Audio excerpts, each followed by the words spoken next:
Hello everyone and welcome back to a new video.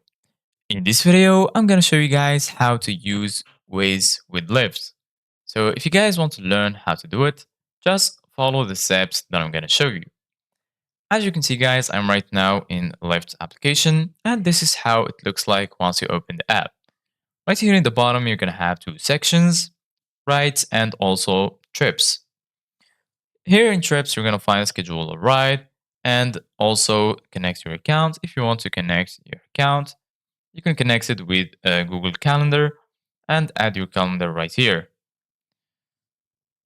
Also, right here, if you go back in the top left corner, you're going to find this icon. If you click on it, right here, you're going to find a lot of options. You're going to find your profile. You can click on it if you want to view your profile. And also from here, you're going to find a lot of options. So basically, guys, you're going to find the settings also right here in the bottom. If you click on it, as you can see, guys, you won't find an option to link an account. You can also click on your profile. If you click on linked accounts, from here, you're not going to find any option that lets you link Waze to this application. As you can see, guys, I'm right now in this website where I found a guide that explained how you can use Waze with Lyft's application. So the title is How to Change Navigation Settings. Change your settings to update your navigation preferences in the Lyft Driver app.